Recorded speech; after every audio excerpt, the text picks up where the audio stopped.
शिवा पंगराल जी, आज आप जो है घंटाले में आए हैं, इस प्रोग्राम को लेकर क्या कहेंगे आप?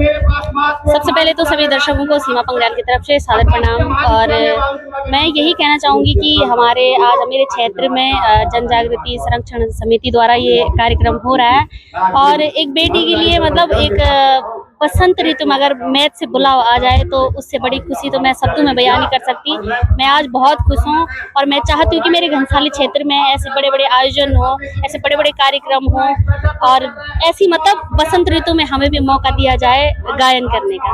आपका ये गाना था अनपढ़ बीबी, और गीत काफी पॉपुलर भी हुआ है, लोगों द्वारा खूब पसंद भी किया गया, लेकिन कुछ लोगों ने उसपे आपत्ति जताई थी। जी जी तो उसको लेकर के उसको लेकर के मैं यही कहूँगी, मैंने पहले भी कहा था कि वो सबसे पहले तो वो लोकगीत है हमारे यहाँ के, मतलब उसमें ड्रामा में गाते थे। और मैंने सोचा क्यों ना पुरानी चीजें हम प्रमोट करते रहते हैं और पुरानी चीजें मैं चाहती हूँ कि अपनी कल्चर से जितनी भी जुड़ी हैं चीजें वो मैं सारी गाऊं और गायन के माध्यम से सारी चीजें बताऊं। तो ये हमारे यहाँ गाते थे, मतलब अनपढ़ का मतलब गलत नहीं था, वो एक संदेश था उस टाइम पे कि लड़कियां कम पढ़ती थी और माँ बाप मतलब कहते थे कि लड़कियां तो घास ही तो काटना है, ससुराल में जाके करना क्या है। तो ये मतलब हमारे जो पुराने मतलब अब अभी तो बहुत सारी चीजें हो गई कि गायन की तरफ से, लेकिन उस समय कोई व्यवस्था नहीं थी तो लोग ड्रामा में गाते थे गाँव में। तो उसमें एक संदेश था कि अनपढ़ मत रखो, नहीं तो अगर तुम्हें पढ़ा लिखा हस्बैंड मिल जाएगा तो तुम्हें मतलब इस तरीके से झेलना पड़ सकता है। तो इसलिए वो संदेश था, उसमें मतलब आपत्ति नहीं थी। उस गीत की दो लाइन जरूर सुनेंगे आप।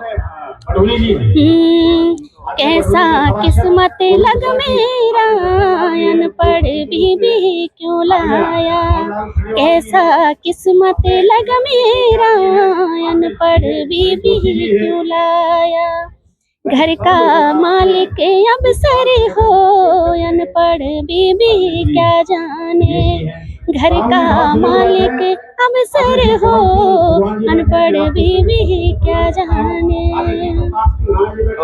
आपके उस गीत की दो लाइन जरूर सुनेंगे हम आपसे, जिस गीत से आपको नाम मिला था, फेम मिला था, उस गीत की दो लाइन। मैंने बहुत पहले गाने तो चले, लेकिन सबसे पहले मेरा मेहमानंद चला था, उसके बाद दिनेश की गोरी मुकड़े और उसके बाद तो मेरे सारे गाने पॉपुलर हुए। तो मैं सभी दर्शकों का धन्यवाद करना चाहूँगी, आप ऐसी प्यार और आशीर्वाद सहयोग बना रहे, आपका तो और भी गाने बहुत अच्छे अच्छे पॉपुलर होंगे। तो मैं मेहमानंद की दो लाइन आपको सुनाऊंगी।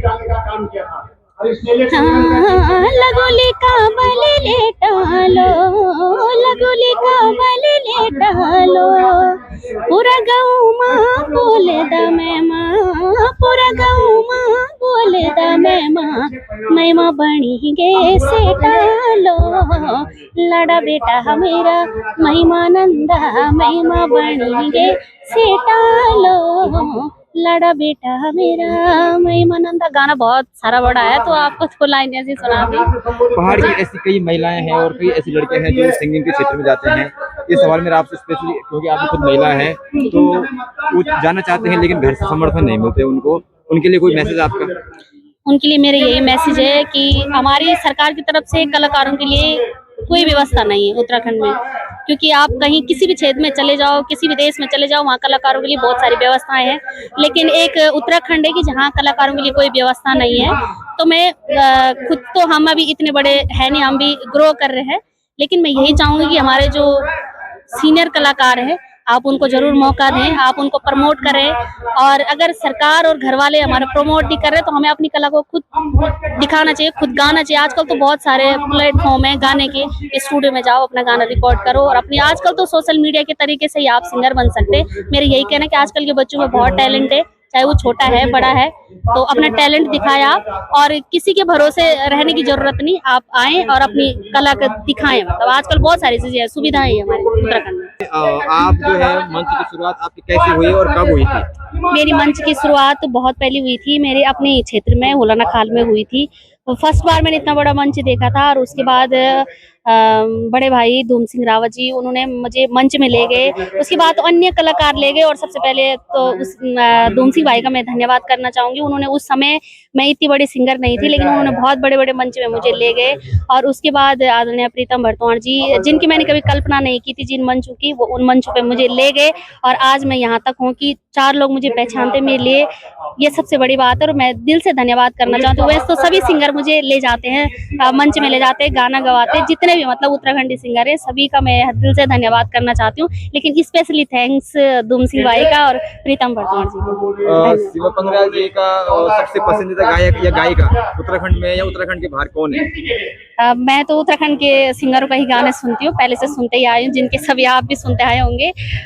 मीना राणा जी, प्रीतम भरतौड़ जी, नैन सिंह नेगी जी और दुम सिंह भाई का एक गाना चला था उस समय, मेरी गाजना, मैं उसकी बहुत बड़ी फैन हूँ और उसको मैं अभी भी सुनती हूँ। तो वैसे हमारी एक दिन मुलाकात हो गई थी, तो मैंने दुम सिंह भाई को बोली ये गाना बहुत अच्छा है, तो उस गाने को मैं बहुत पसंद करती हूँ और अभी तक मैं सुनती भी हूँ। तो उसके बाद कंटिन्यू मैं उनके साथ रही।